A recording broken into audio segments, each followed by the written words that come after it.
Hey everyone, thanks for tuning in. If you're new here, consider subscribing. It really helps keep these stories coming. And while you're here, let me know in the comments where you're listening from. Now sit back, relax, and let's get into the story. They say radio died in the 2020s, that it was replaced by screens, by scrolling, by algorithms whispering in ears louder than any disc jockey ever could. But here we are, 30 years since the infection, and I'm still broadcasting. Name's Isaac Weller. Used to be an audio engineer at KZYX, a public radio station in Mendocino County, California. Back then, I mixed folk shows, ran NPR feeds, and carried coffee to morning show hosts who thought they were more important than they were. That was before the collapse, before the towers fell, both literal and metaphorical. Now I operate out of a reinforced FM repeater site on Signal Ridge, elevation 3,074 feet.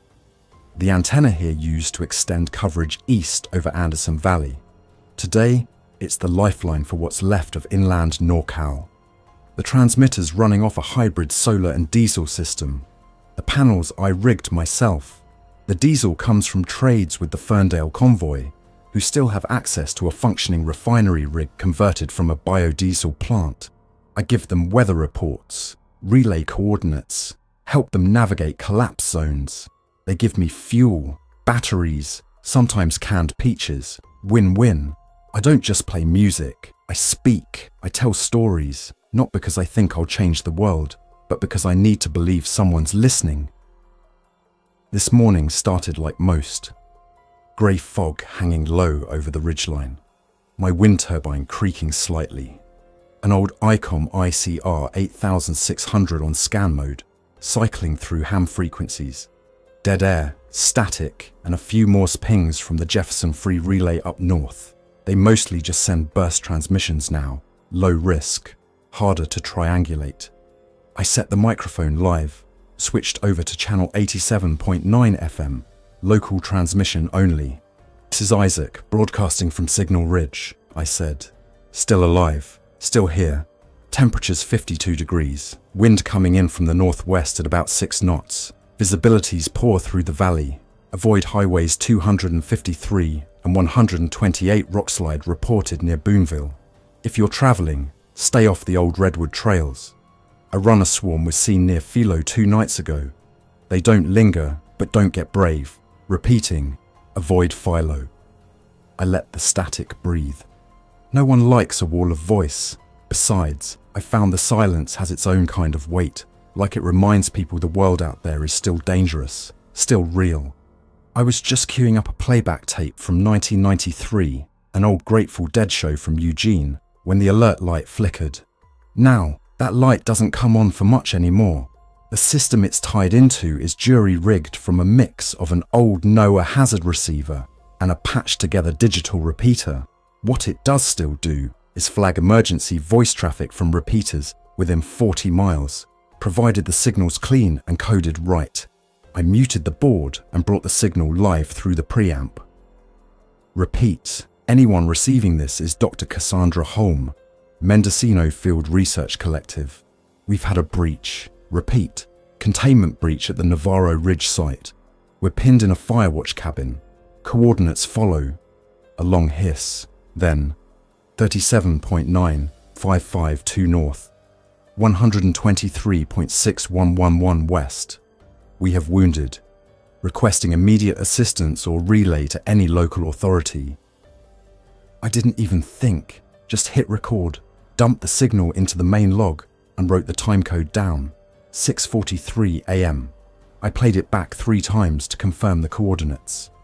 Navarro Ridge, that's deep woods, no clear roads in, not anymore.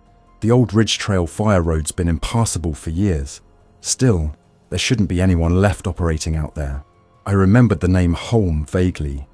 Used to be listed in one of the old Mendo County COVID-era emergency docs.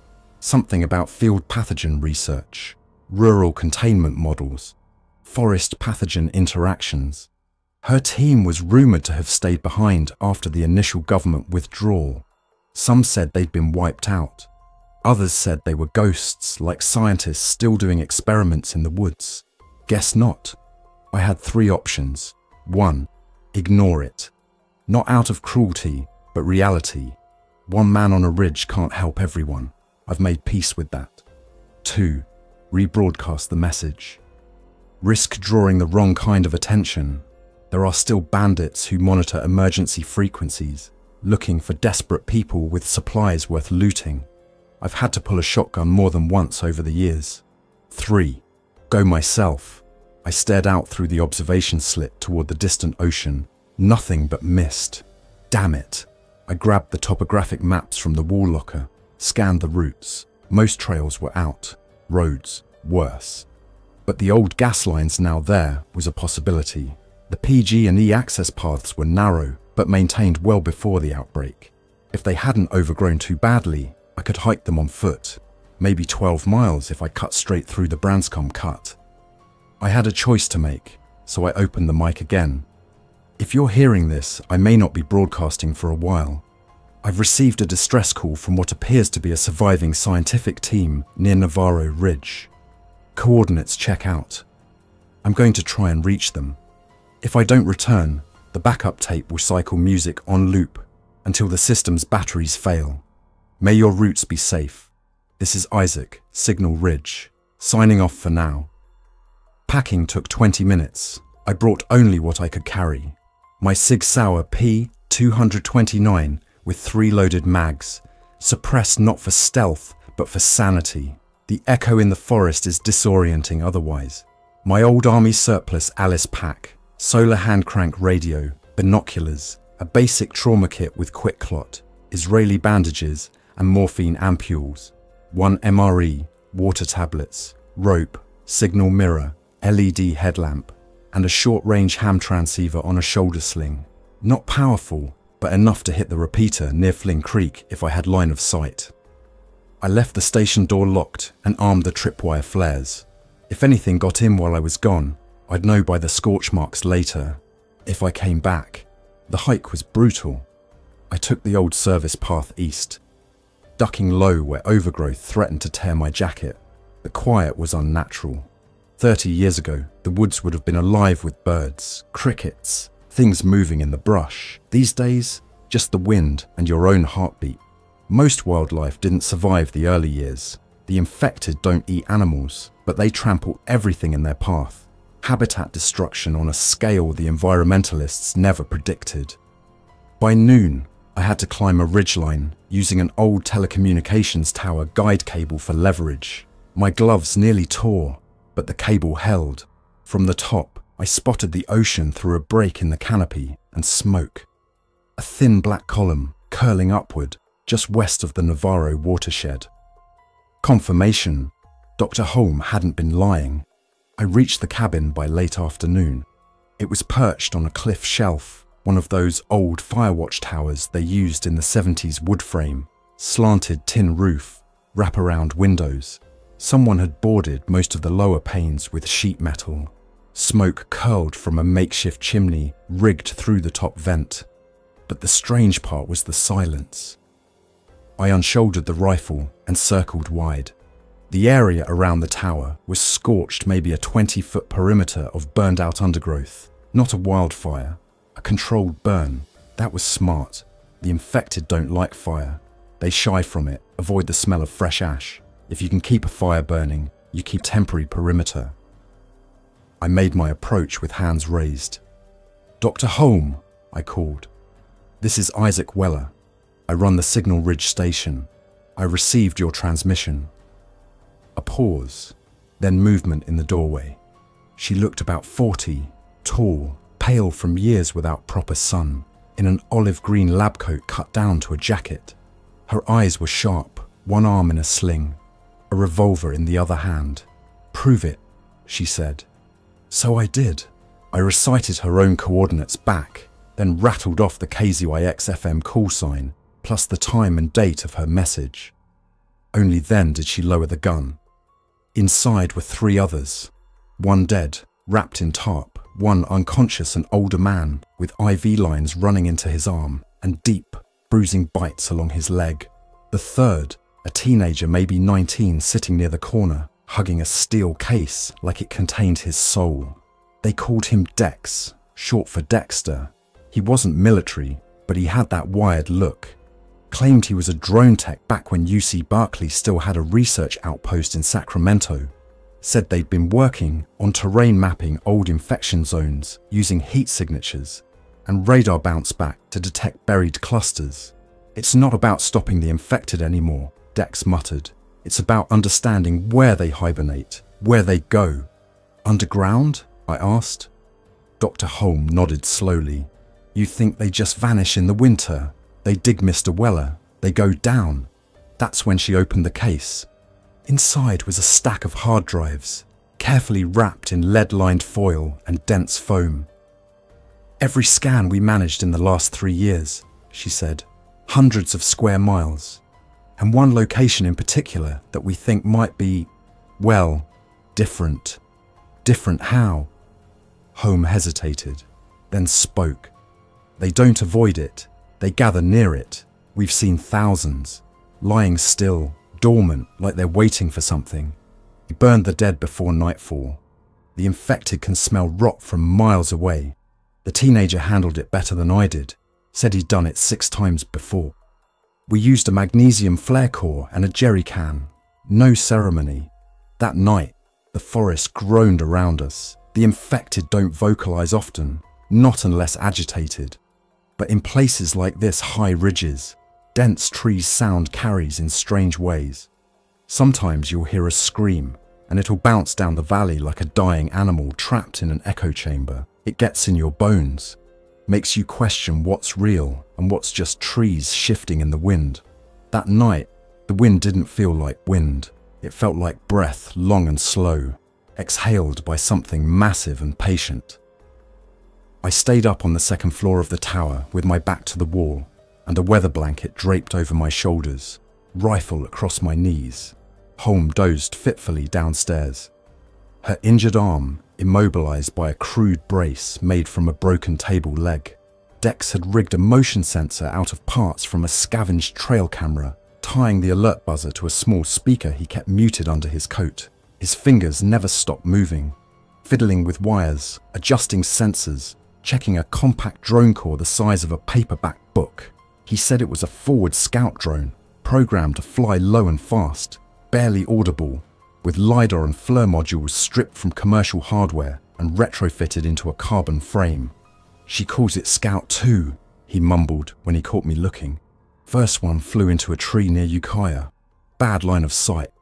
We never got it back. The unconscious man was still breathing, though his colour looked worse. I'd seen that pale grey hue before, not quite death, not quite infected either. Some people held on longer. The old ones sometimes fought off the fever for days before succumbing. Sometimes they didn't turn at all. We never figured out why. Genetics, body fat ratio, prior vaccinations. No one had the labs or time to dig into the science. All we knew was that if they started muttering nonsense and clawing at their own skin, it was time to put distance between you and them. By morning, he was gone. Quiet, peaceful. He just stopped breathing sometime before dawn. Dex didn't react. Holm nodded once, stood with visible pain, and helped me carry him outside. We didn't burn him. Not this time. There wasn't enough fuel left, and the smoke might have signaled our position. Instead, we wrapped him tight in a space blanket, lashed him with paracord, and left him beneath a thick patch of fallen redwood, away from the trail. She etched his name into the trunk with her multi-tool. Dr. Kyle Ivers. He'd been her husband. We left an hour later. The trip back to Signal Ridge was slow going. Holm couldn't walk far without resting, and Dex's pack had nearly 30 pounds of drives, batteries, and medical kits. We moved in staggered intervals, me taking point, Dex monitoring the rear with a small mirror clipped to his shoulder strap. I rigged a tripwire alarm behind us using fishing line and an old soda can filled with bolts. Simple, cheap, but reliable. The woods were dense, which helped. The infected don't like to push through heavy undergrowth unless they've seen or heard something move. Still, We stuck to the old PG&E line roads, weaving through half-eroded switchbacks and under ancient redwoods scarred by lightning. By mid-afternoon, we passed the Branscombe Junction and found signs of recent passage, not infected, but human. A broken shoelace, a wrapper from a protein bar, and a strip of black duct tape used to secure a shoulder strap. Dex tensed. Holm just exhaled slowly. "They followed the same signal," she murmured. "The one I sent. We weren't the only ones listening." It was a risk I'd considered. Bandit crews sometimes hijacked survivor distress calls to lure people into ambushes, but this didn't feel like that. There were no shell casings, no drag marks, no signs of a struggle. Whoever had come through here was traveling light and fast, probably a scout. The trail diverged before reconnecting with the main ridge path. I made a note of it, but kept us on course. We reached Signal Ridge just before dusk. The tower was intact, tripwires untouched, no signs of forced entry. I keyed in the door code, did a sweep with my rifle, and then let them in. Dex made a beeline for the transmitter room, eyes wide at the power array and antenna controls. Holm took the small cot near the console and collapsed into it without a word. That night, I powered up the main console and reviewed the logs. The emergency frequency had stayed quiet during our absence, except for 2 bursts from Jefferson Free Relay low-band Morse, encoded in a cipher I didn't fully recognize. Dex offered to decode it using a simple ROT shift model and a keyword index they used for field ops. 10 minutes later, we had a message. JFR sightings verified. Heat signatures consistent. 83% cluster immobility. Site matches. Vault 7 markings. Recommend data transmission to South Node ASAP. Be advised, migration events rising. Holmes sat up. Vault 7? I asked. It's a nickname, she said, rubbing her forehead. One of the early CDC projects, underground holding facility, original test subjects, only partial records. They built 7 of them. 6 were destroyed during the containment years. The 7th was never confirmed, but we think it's in this region. You think that's where the infected are nesting? No, she said, voice low. I think that's where they originated. For the next 3 days, we worked in shifts. Dex rewired the console to interface with his drive array, using custom software he'd written back in Sacramento.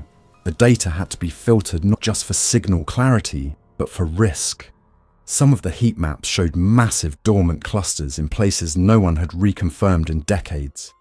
Old subway lines beneath San Francisco, dry lake beds near Mono, even a glacial pocket near Shasta that had been written off as a seismic dead zone. But all of that data paled compared to one site, a triangular heat anomaly in the deep Mendocino forest, surrounded by granite below sea level, no road access. Vault 7. It matched the coded reference from the Jefferson Free Relay.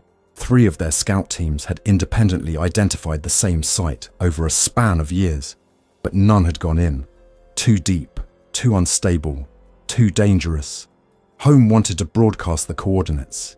She said the data could change everything that people had a right to know. I disagreed. Broadcasting something like that would attract scavengers, bounty crews, and worse, the kinds of groups that followed fire and left only bones behind. Instead, I suggested a directed transmission, laser link or burst packet, encoded and tight beamed toward the south node. Holm reluctantly agreed. We waited for nightfall, when interference was lowest and the ionospheric bounce was stable. Dex set the burst code to autocycle and targeted the narrow beam across a geostationary relay he'd pinpointed back when he still had satellite maps. The packet went out in a flash of static and silence. Then we waited. On the second day, someone tried to breach the tower. It started with a whistle, not human, mechanical, the kind of sound made by wind passing through broken plastic, a soft, sustained shriek. I was downstairs cleaning the rifle when the motion alarm chirped once, just once. Dex killed the lights. Holm, still weak, crawled to the observation slit with binoculars. There were 3 of them, human silhouettes, moving in coordinated arcs from the tree line. No groaning, no stumbling. These weren't infected. They were alive. But they weren't friends. No identifying gear, no lights. Just black clothing, masks, and carbines slung low. They circled the tower without rushing, watching, measuring. I reached for the rooftop flare launcher not to signal help, but to create light. The second I fired it, the shadows vanished. We stayed quiet all night. By morning, they were gone. No tracks, no shells, just a single object left on the front porch. A severed drone wing, shattered and scorched with a note taped to it. 2 words. "You're too late." After that, Holm changed. She stopped debating, stopped sleeping. She began recording a message, a full account of her team, their work, the data they'd found, the origin theory. She included everything she knew about Vault 7, including the unconfirmed CDC flight logs that suggested the first airborne exposure may not have been accidental at all. She gave the recording to me. "If something happens," she said, "you broadcast this on every frequency. I don't care if it gets us killed. People need to hear it." I nodded, but I didn't tell her that I had no intention of sending that file over open air. Not yet, not without more. We still didn't know what was down there. The next morning, the South Node responded. A single automated ping, then a transmission. Received, route authorized, priority relay granted, data stable, Vault 7 confirmed, expedition to be launched, ETA, 9 days. It was real. They were coming. Holm finally allowed herself to collapse. Dex took over the station maintenance while I set a secondary repeater on loop in case we lost main power. We prepared the tower for a siege, just in case the shadows returned. Reinforced the lower windows with more sheet metal pulled from the collapsed solar outbuilding. Wired the stairwell with trip alarms. I pulled out the last of my .40 hollow points and loaded them carefully, one, by headlamp. Whatever had been circling us that night hadn't come back, but we all felt it, a kind of pressure in the air, like the mountain was holding its breath. I'd lived here for over a decade, broadcast through wildfires and storms and dry lightning, but this was different. The birds hadn't returned since that night. The trees didn't sway the same. And now we were hearing things under the floor. At first it was faint, like water shifting in old pipes, but Signal Ridge hadn't had running water since the reservoir failed in 02. Then came the vibration. Short pulses, low frequency, enough to rattle loose screws in the radio chassis or set off Dex's motion alerts without any movement. Holm heard it too. She said it felt like a heartbeat, rhythmic, intentional. I took the old USGS topographic map off the wall and laid it flat on the workbench. Dex brought out the drone scans again. Not the satellite overlays, but the ground-penetrating radar sweeps they'd done just before their escape from Navarro. He marked a spot about 400 meters northeast of the tower, just below the bluff, where the terrain dipped into an old landslide basin from the 1997 El Niño storms. "Right here," he whispered. "It's not a natural formation." He overlaid the scan with the topographic contour, a rough circle, maybe 70 meters across. At its center was a return signal stronger than anything we'd seen, a solid mass, reinforced edges, with a slight vertical shaft leading deeper. Holm called it a subsurface vault plate. Her notes described pre-collapse construction techniques, bored concrete domes with titanium alloy doors, insulated from seismic waves, and designed to stay dormant until reopened. She said the CDC and FEMA had coordinated with DARPA on these types of facilities in the early 2000s, supposedly for pathogen retention experiments in rural test environments. Vault 7 wasn't just a rumor. It was buried in the earth, right here, beneath our feet. And something inside it had started to move. By the 4th day, the ridge began to change. Small things first, wildlife carcasses showing up at the tree line, deer, coyotes, even a black bear, each untouched by scavengers, eyes missing, but no signs of trauma, just dead, as if they'd come up here to die. Dex, who'd grown up near Paradise and seen the fires there firsthand, said it felt the same, like the land itself was becoming hostile. Wrong. The forest floor had a film of grey spores in places, clustered along the game trails that led toward the subsurface site. Holm ran a swipe sample and checked it under a microscope we kept in a Faraday case. The results weren't fungal, not mold, something else, artificial. The cell structure had repeating patterns that didn't occur in any known organism.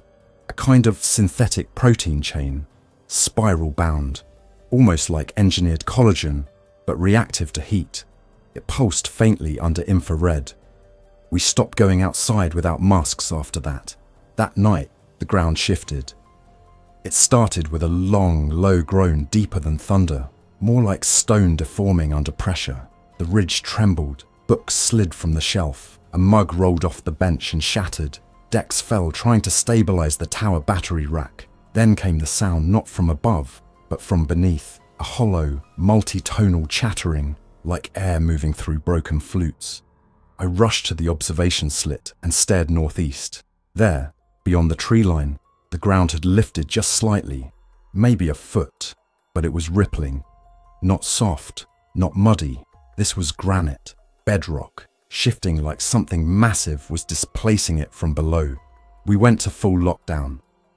Holmes staggered to the comms console and began recording a message for the south node. Dex and I pulled rifles and set positions at opposite corners of the tower, covering all angles.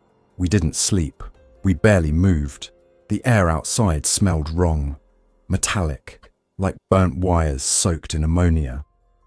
At 4:13, the radio blinked. An incoming signal, local band, unencrypted. It was a human voice. "This is Echo Team, Pacific Division, broadcasting emergency update. We've arrived at Site V7 perimeter. Contact made with external hatch. Thermal readings are spiking. Seismic activity increasing. We are preparing to breach within 4 hours." Holmes slammed the transmit switch. "This is Cassandra Holm. Do not enter that site. The structure is active. You are triggering unknown protocols. I repeat, do not breach." No reply. Dex tried to locate the source of their transmission, but couldn't get a triangulation. They were using tight beam bursts, likely down in a valley or behind one of the secondary ridgelines. We were on our own again. By the next afternoon, the first infected appeared. They came from the south, 4 of them, moving in a tight pack. All were male, wearing what looked like mining gear, covered in soot and ash, like they'd come from deep underground. Their skin was desaturated, almost grey, eyes fully occluded, limbs stiff. One of them dragged a chain behind him, wrapped tightly around his arm like it had fused to his skin. They didn't approach the tower. They just circled, watched, then turned and walked back into the woods. I'd never seen anything like it. Holmes said nothing, just stared at the horizon, one hand gripping the recording tape like it was a lifeline. Dex vomited behind the fuel tank. 2 days later, the broadcast returned. Echo Team to South Node. Breach successful. Interior stable. No immediate hostiles. We've entered primary chamber. Multiple stasis pods observed. Unknown organic mass at central axis. Power systems intact. Uploading footage now. Then static for 12 straight hours. Dex stared at the repeater, willing it speak again. It didn't. On the 13th hour, a new message arrived. Same voice, but not the same person. Echo Team status compromised. We were wrong. They weren't dormant. They were listening. It's not just infection, it's communication. Subsonic, coordinated. We triggered something. God help us, we woke them up. Then screaming. Then silence. Dex turned pale and sat down hard against the wall. Holm looked at me and said very quietly, "We're already inside their broadcast range. That's why we're hearing them now. That's why they're changing." They weren't groaning, they were signaling. The following morning, we lost contact with the Jefferson Free Relay. The Morse bursts stopped. Their frequency went dark, not jammed dead. Holmes' face went slack when she realized. The South Node was still transmitting, but their tone had changed. They weren't requesting information anymore. They were issuing containment warnings, borderlines, quarantine directives for mountain zones no one had manned in 20 years. It was all happening again, the same failure cascade that marked year zero. Only this time, we didn't have air support or FEMA camps or inbound NATO medics. This time, there was only static and whispers beneath the floor. The next night, Dex launched Scout 2. He didn't ask permission, just waited for the ridge winds to die down, then set the launch rail up on the fire escape and fired it low toward the anomaly site. The drone zipped beneath the tree line, silent and fast. It was programmed to skim the subsurface terrain, ping for heat, magnetic anomalies, motion. It sent back one burst image. Then it died. We stared at the image on the screen, blurry, unstable, but clear enough to see what it was. A massive structure of bone and steel, half exposed beneath a cracked stone plate, surrounded by motionless human figures, hundreds of them, all facing the same direction. Holm dropped the coffee mug in her hand. "They're not wandering anymore," she whispered. "They're waiting. That night I went live on the air. I didn't use pre-recorded warning or a polished script.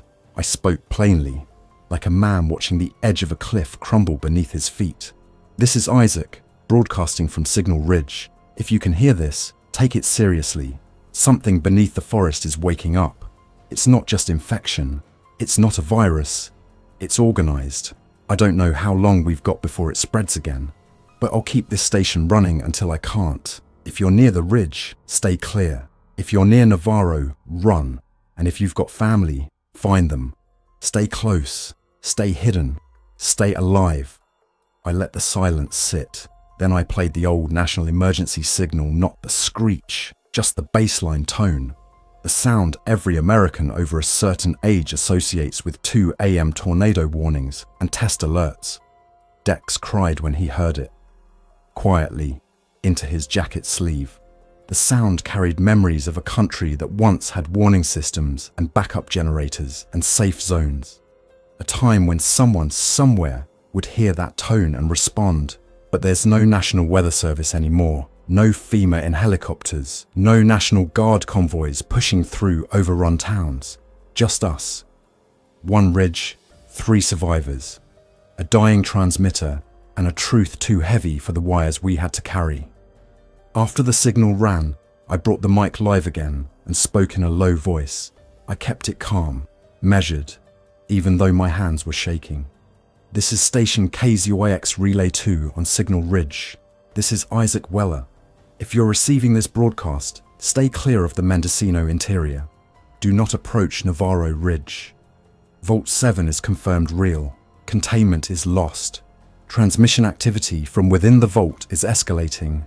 Unknown vector. Infected are converging in patterns that suggest central influence. This is not a panic message. This is a final update. I repeat, this is a final update." Then I switched the transmitter into loop mode. It would repeat the message every 10 minutes until power ran out or the tower burned, whichever came first. Holm had warned me that once the vault's interior systems fully awakened, the surrounding environment would begin to change at the microbial level, not like a wildfire, not sudden or dramatic, but slow and planetary, like mold spreading beneath paint. You wouldn't see it at first, but by the time you did, it would be inside you already, changing you, preparing you for something you never signed up to become. We powered down all non-critical systems that night. Dex ran one last sweep of the drone logs. Holm updated her data packet and tucked a sealed flash drive inside the lining of her coat. She didn't say who it was for. Maybe no one. Maybe just in case someone, someday, found our bones and needed to know what killed us. By dawn, the ridge began to tremble again. This time, it wasn't subtle. A tremor shook loose one of the upper solar panels and sent it crashing into the generator shack. The vibration had a rhythm to it, almost musical pulses every 13 seconds, like a mechanical heartbeat. Dex turned white and pulled his headphones off. "They're signaling," he said. "Subsonic, broadband pulses, buried in the EM floor. It's not language, it's instructions." "For who?" I asked. He looked at me, pupils dilated. "For the infected." Holm stepped back from the window and set down her rifle. "We have to leave the tower. she said flatly. "They'll converge on this site soon. It's too loud now. We're part of the pattern." "But go where?" I asked. She pulled out the map and tapped a point northeast of our position, about 5 miles into the deepest part of the Navarro watershed. "There's an auxiliary access tunnel," she said. "Sealed, but I know the entry codes. It was used for emergency lab withdrawal protocols. If Vault 7 is truly active, it may be trying to purge the surrounding area before full internal breach. If we get inside, we might be able to stop whatever's driving the convergence." I stared at her. "And if we can't?" She met my eyes without blinking. "Then at least we'll see it for ourselves, and someone needs to witness what happens next." We packed light. Home carried the hard drives. Dex had the portable scanner and motion repeater, and I took the repeater case and the last of our clean water in a hydration pack slung under my coat. I left the emergency beacon running on a 10-hour timer, just in case someone stumbled on the tower after we were gone. I didn't bother hiding the ammo or the fuel. If the infected found it, they wouldn't care. And if a human did, maybe it would save them. The descent into the watershed took half the day. We moved fast, staying off established trails, keeping low under the dense ferns and sagging conifers. Twice we had to freeze as silent lines of infected moved along the ridgeline above us. They moved together, not quite in step, but not chaotic either. Their heads all turned the same way, their shoulders hunched at the same angle. They were responding to something even if we couldn't hear it. By the time we reached the access tunnel's mouth, Dex was limping from a twisted ankle, and Holm had bled through her bandages. The entrance was where she said, a reinforced steel hatch set into the slope behind a false thicket of brush and rusting mesh wire. The keypad was intact, but dead. Dex popped the panel and rerouted power from a portable battery pack. Holm entered a 12-digit code with shaking fingers. The door hissed once, then slid open. The smell hit us like a wall. Stale air, rust, and something deeper, not rot exactly, but old biology.